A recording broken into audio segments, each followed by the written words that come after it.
অবি ভয় পাই কিন্তু ভয় পাবে।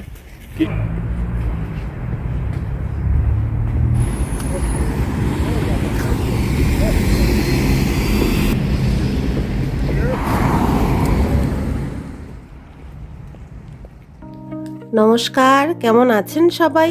রাশিয়াতে দুই বোনের আরও একটি নতুন ব্লগে আপনাদের সকলকে ওয়েলকাম জানাচ্ছি। আজ শুক্রবার, এখন বাজে ওই 12:30 মতো। আর আগামীকাল মহালয়া, তো মা আসছেন। পিতৃপক্ষের অবসান সেরে দেবীপক্ষের সূচনা হচ্ছে এবং আমাদের আনন্দের দিন গোনা কিন্তু শুরু।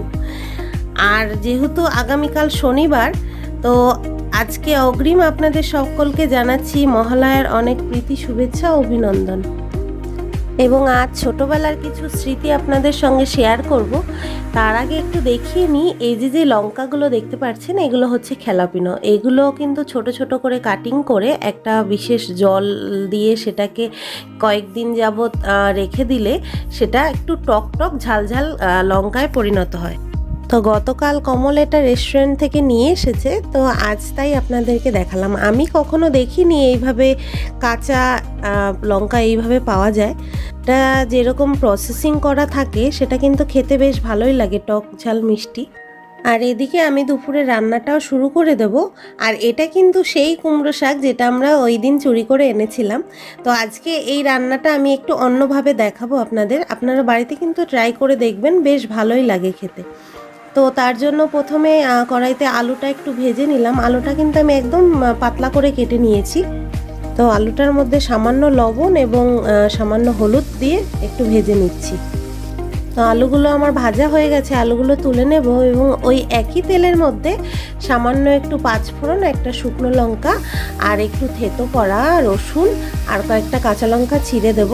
এবার এটা একটু 1 মিনিট মতো ফ্রাই করে তার মধ্যে দিয়ে দেবো এবং এর মধ্যে দিয়ে দেবো শাকটা এবং ভেজে রাখা আলুটা দিয়ে সামান্য নেড়ে ছেড়ে অল্প জল দিয়ে ঢেকে রেখে দেবো। এবং অন্যদিকে আরেকটা কড়াই আমি বসিয়ে নিয়েছি, সেখানে একটু ডালের বড়া ভেজে নেব ছোট ছোট করে। এই বড়াটা মটর ডাল দিয়ে তৈরি করেছি। আর ছোটোবেলায় এই মহালয়ার দিনের আগের দিনটায় রাতে ঘুম হতো না, জানেন। সেই দিন মনে করতাম যে কখন সকাল হবে, ভোর 4টের সময় রেডিওতে প্রথমে আমরা মহালয়া শুনবো এবং তারপর টিভিতে দেখব। সেই অপেক্ষায় ঘুম আর হতো না। তো বড়াটা আমার মোটামুটি ভাজা হোক, আর এই দিকে আমি কিছু ডালের বড়া দিয়ে পাতা দিয়ে যেরকম বড়া আগে একদিন দেখিয়েছিলাম সেই বড়াটা তৈরি করে নিচ্ছি। এবার ভাজা ডালের বড়াটা ওই শাকের মধ্যে দিয়ে আবার একটু নাড়াচাড়া করে সামান্য আরেকটু জল দিয়ে আবার একটু ঢেকে দেব 2-3 মিনিটের জন্য। এদিকে আমার বড়াটাও ভাজা হয়ে গেছে আর আমার শাকের তরকারিটাও মোটামুটি কমপ্লিট। এখন এটাকে আমি নামিয়ে নেব এবং এখন আরেকটু মাছের ঝোল করে নেব। ইন্ডিয়া থেকে যে পটল এসছে সেই পটল আলু দিয়ে মাছের ঝোলটা করব।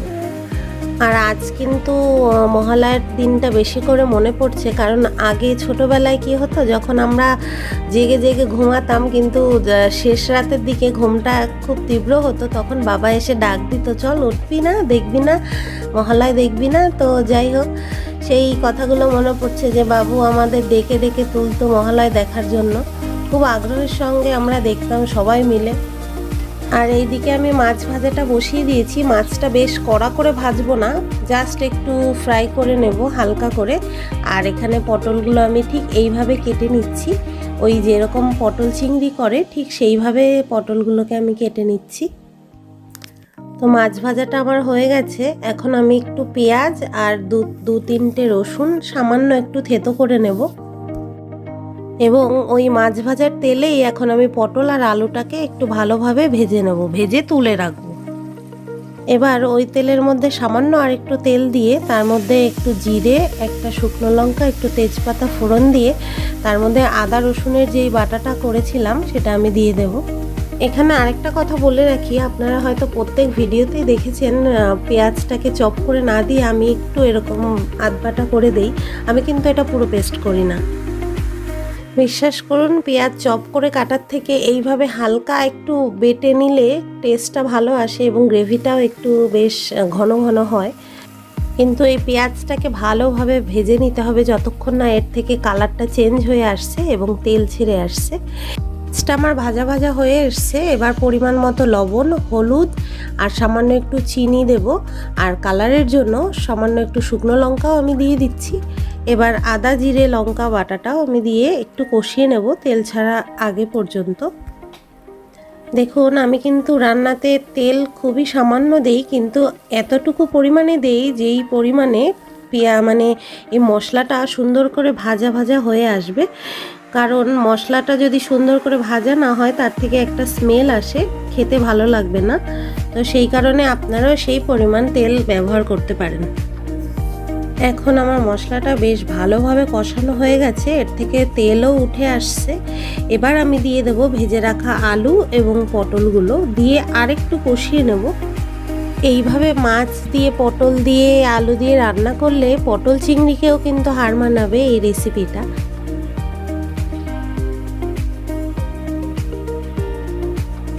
এবার সামান্য পরিমাণ গরম জল দিয়ে আবার একটু কষিয়ে নেব তেল ছাড়ার আগে পর্যন্ত। আর আজ কিন্তু রান্না করতে করতে বারবারই মনে হচ্ছে যদি এখন ইন্ডিয়াতে থাকতাম কত মজা হতো। পুজো চলে এসছে, এইবার আমরা পুজোতে যেতে পারিনি। আমরা কিন্তু বেশ কয়েক বছরই পুজো দেখি না। ইচ্ছা আছে সামনের বছর যদি না হয় তার পরের বছর অবশ্যই পুজোতে একবার যাব। ততদিনে কাভিয়াংশ একটু বড় হয়ে যাবে, কারণ ও যদি গিয়ে বুঝতেই না পারে পুজোটা কী জিনিস, পুজোতে কি হয়, তাহলে তো ওকে নিয়ে গিয়ে কোনো আনন্দই হবে না ওর। আর এই বছর কিন্তু বাবা মারও খুব মন খারাপ, যেহেতু পুচকুটা আছে ওকে নিয়ে একটু ঠাকুর দেখতে বেরোবে, সেটা তো হয়ে উঠলো না। তাই দুঃখ করছিল বাবা মা দুজনই। আমার কষানো হয়ে গেছে, তেল উঠে এসছে। এবার গরম জল দেব পরিমাণ মতো, দিয়ে 5 থেকে 7 মিনিট মতো ঢেকে রেখে দেবো আলুটাকে সেদ্ধ হওয়ার জন্য।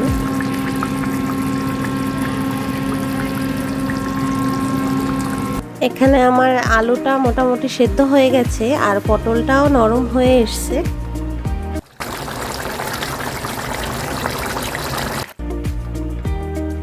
এবার এর মধ্যে আমি মাছগুলো দিয়ে আবার একটু ঢেকে রেখে দেব।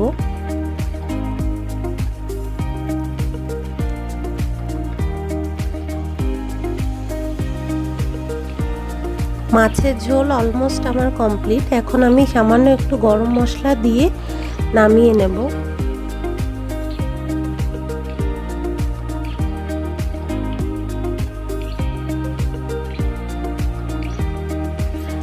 তো বাইরের ওয়েদারটা আজকে বেশ ভালো, তাই ভাবছি খাওয়া দাওয়া করে বিকালের দিকে কাভিয়াংশকে নিয়ে একটু ঘুরতে বেরোবো।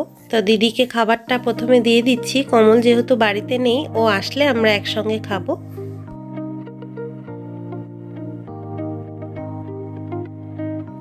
যেহেতু আমরা রাতে রুটি খাই আর অসিতদা আজকে ভাত খাবে, তো ওর জন্য আলাদা একটা বাটিতে তুলে রাখবো মাছ।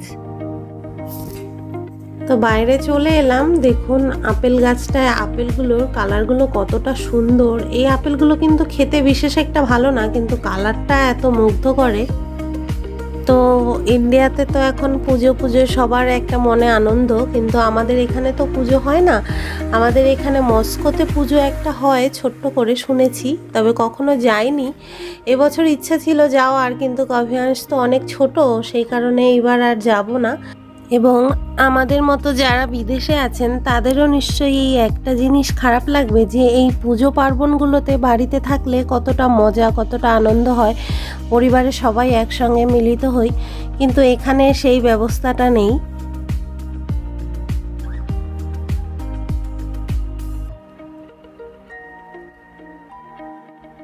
আর আজ আমাদের সঙ্গে অভি মামাও এসছে। তো অভি মামা যখন আমাদের সঙ্গে ঘুরতে বেরোয় তখন ও কি কি কার্যকলাপ করে সেটাই আজকে একটু দেখাবো।